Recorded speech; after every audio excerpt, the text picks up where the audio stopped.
মিনা, আমরা জাদুর লিচু গাছ।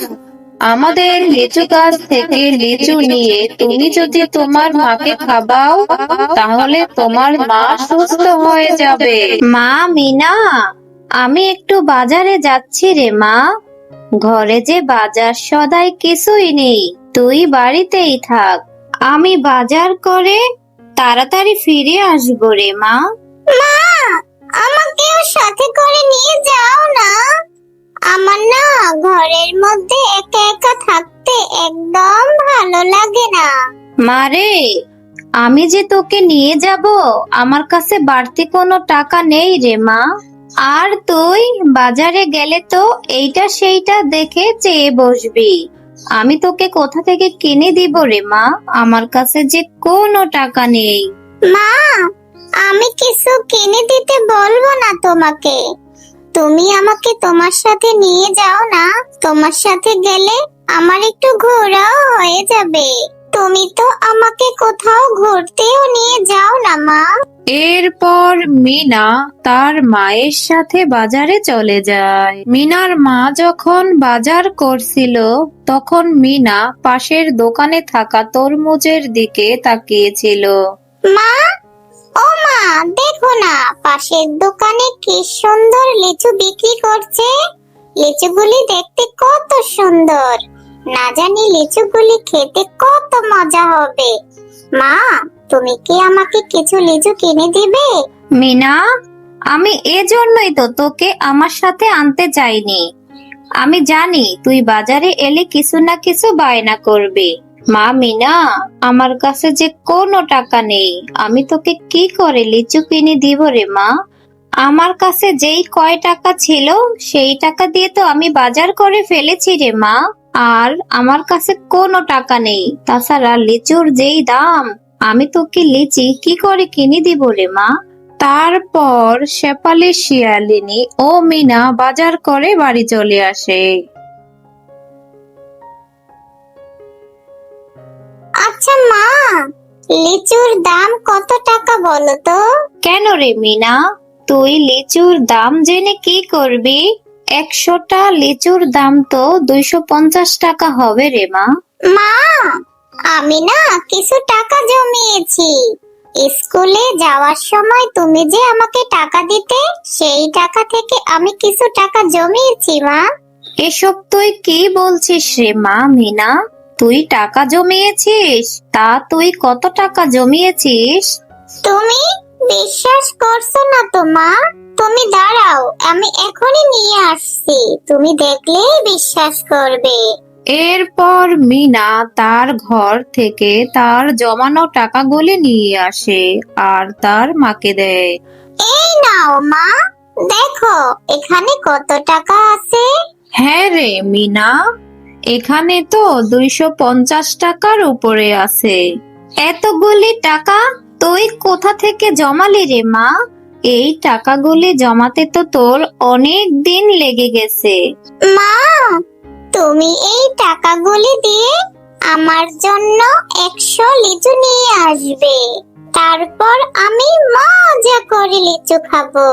আচ্ছা ঠিক আছে মা, আমি আজকে তোর জন্য বাজার থেকে লিচু কিনে নিয়ে আসব।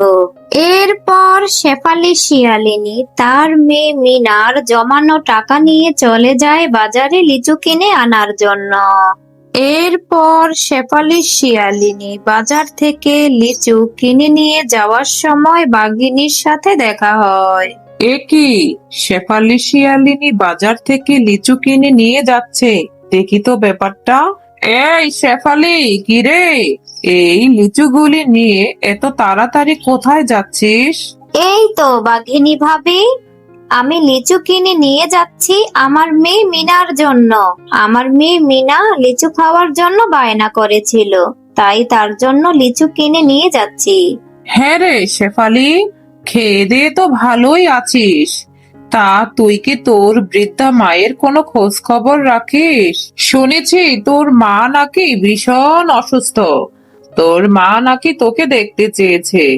এটা তুমি কি বলছো বাঘিনী ভাবি? আমার মা অসুস্থ? আমি এক্ষুনি যাচ্ছি আমার মায়ের সাথে দেখা করতে। কিন্তু এই লিচুগুলি তো আমার মেয়ে মিনার কাছে পাঠাতে হবে। আমার মেয়ে মিনা অনেক আশা করে বসে আছে লিচু খাবে বলে। আমি বরং আগে গিয়ে এই লিচুগুলি আমার মেয়ে মিনার কাছে দিয়ে আসি, তারপর আমি আমার মায়ের কাছে যাব। তুই কোনো চিন্তা করিস না শেফালি, তুই বরং এই লিচুগুলি এখানে রেখে যা। আমি মিনার কাছে লিচুগুলি পাঠানোর ব্যবস্থা করছি। তুই বরং তাড়াতাড়ি তোর মায়ের কাছে যা। তোর মায়ের যদি কিছু হয়ে যায় তাহলে তুই নিজেকে কখনোই ক্ষমা করতে পারবি না। তুমি অনেক ভালো গো বাঘিনী ভাবি। ঠিক আছে, লিচুগুলি আমি এখানে রেখে যাচ্ছি। লিচুগুলি তুমি আমার মেয়ে মিনার কাছে পাঠানোর ব্যবস্থা করে দিও। আমি আমার মাকে তাড়াতাড়ি দেখে আসি। এরপর শেফালি শিয়ালিনী লিচুগুলি বাঘিনীর কাছে রেখে সেখান থেকে তার মায়ের কাছে চলে যায়। মা, তুমি কেমন আছো? তোমার শরীরটা ভালো আছে? বাঘিনী ভাবি বলল তুমি নাকি অনেক অসুস্থ, তাই তোমাকে দেখতে আমি চলে এলাম। হ্যাঁ রে মা, ভালো আছি। আমাকে দেখতে এসেছিস, ভালো করেছিস। তা তুই আমার দিদি ভাইকে কেন নিয়ে এলি না রে মা? আর আমি তো অসুস্থ হইনি, আমি তো ঠিকই আছি রে মা। মা, তুমি তো ঠিকই আছো, তাহলে বাঘিনী ভাবি আমাকে মিথ্যে কথা কেন বললো? মা, আমার এখন বাড়িতে যেতে হবে, আর ওইদিকে মেয়েটাকেও একা রেখে এসেছি। আমি বরং পরে এসে মিনাকে নিয়ে তোমাকে দেখে যাব। আমি এখন যাই মা। ঠিক আছে মা, তুমি যাও, পরে আমার দিদি ভাইকে নিয়ে এসো। তোমার আসতে এত দেরি হলো কেন? তুমি না টাকা নিয়ে গিয়েছিলে লিচু কিনে আনার জন্য? তাহলে তুমি লিচু কিনে আনোনি কেন? কেন রে মা মিনা, তুই কি লিচু খাসনি? আমি তো বাঘিনী ভাবির কাছে লিচু দিয়ে গিয়েছিলাম। তোকে কি বাঘিনী ভাবি লিচু দেয়নি? না মা, আমাকে তো কেউ লিচু দিয়ে যায়নি। আমি তো সেই কখন থেকে উঠোনে বসে আছি তোমার জন্য। আমাকে তো কেউ লিচু দিয়ে যায়নি মা। তুমি লিচু নিয়ে আসবে আর আমি মজা করে খাবো। এখন তো মনে হচ্ছে বাঘিনী ভাবি মিথ্যে কথা বলে লিচুগুলি নিজেই খেয়ে ফেলেছে। থাক মা, তুই মন খারাপ করিস না। আমি টাকা জমিয়ে তোকে আবার লিচু কিনে দিব। আচ্ছা ঠিক আছে মা, লিচু তো খাওয়া হলো না, তাহলে আমি মাঠে গিয়ে বন্ধুদের সাথে খেলা করে আসি। ঠিক আছে, যা। তবে সন্ধ্যা হওয়ার আগে বাড়ি ফিরে আসবি।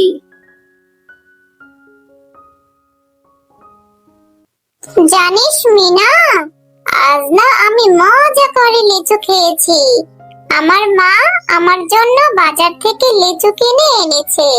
কি বলছিস টয়া, তুই লিচু খেয়েছিস?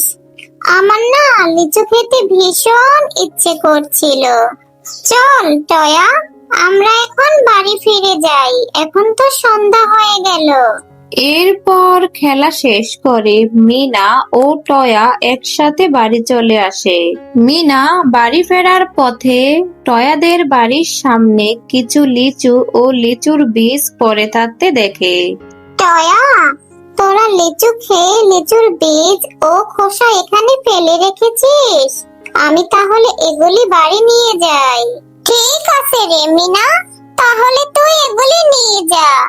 আমার মা তো এগুলি এমনিতেই ফেলে দেওয়ার জন্য এখানে রেখেছে। তারপর মিনা সেই খোসা ও বীজগুলি এনে তাদের বাড়ির উঠোনে রোপণ করে দেয়। কি রে মিনা, তুই এখানে কি রোপণ করছিস? আর এই খোসা আর বীজগুলি তুই কোথায় পেলি? মা, আমি যখন টয়াদের বাড়ির সামনে দিয়ে আসছিলাম, তখন টয়াদের বাড়ির সামনে এই খোসা ও বীজগুলি পড়ে থাকতে দেখি। ওখান থেকে বীজগুলি এনে এখানে রোপণ করেছি। আমাদের বড় একটি লিচু গাছ হবে, আর সেই গাছ থেকে লিচু আমি মজা করে খাবো। এখন আমি বেশ বুঝতে পেরেছি, আমার কিনা লিচুগুলি খেয়ে বাঘিনী ওখানে বীজ এবং খোসা রেখে দিয়েছে। সেই বীজগুলি তুলে এনে এখানে রোপণ করেছিস। কিছুদিন পর সেই বীজ থেকে একটি সুন্দর চারা গাছ হয়, আর মিনা সেই চারা গাছটার অনেক যত্ন নিতে থাকে। আর এইভাবেই কয়েক মাস কেটে যায়। কয়েক মাস পর সেখানে একটি সুন্দর বড় লিচুর গাছ হয়। সেই লিচু গাছে অনেকগুলি লিচু ধরে আছে। মা, আমাদের লিচু গাছে কত লিচু ধরেছে। এখন থেকে আমি রোজ লিচু খেতে পারবো। হ্যাঁ রে মা, তাই তো দেখছি। এত বড় লিচু গাছ আমি জীবনেও দেখিনি। আল্লাহ নিশ্চয়ই আমাদের সহায় হয়েছে রে মা। হ্যাঁ শেফালি শিয়ালিনী, তুমি ঠিকই বলেছ। তোমার এই ছোট্ট মেয়ে মিনা এই গাছটি অনেক যত্ন করেছে, তাই সৃষ্টিকর্তা তোমাদের রহম হয়েছে। এই গাছের লিচু কখনোই শেষ হবে না। তোমরা এই গাছের লিচু যত ইচ্ছা তত পেরে খেতে পারো, আবার বাজারে নিয়ে বিক্রিও করতে পারো। ও মা, কি সাংঘাতিক ব্যাপার! এই গাছ তো দেখি জাদুর গাছ। আচ্ছা ঠিক আছে জাদুই গাছ, আমরা তোমার লিচু গাছ থেকে লিচু পেড়ে খাবো ও বিক্রিও করব। তারপর থেকে শেফালি শিয়ালিনী সেই গাছ থেকে লিচুগুলি বাজারে বিক্রি করতে থাকে।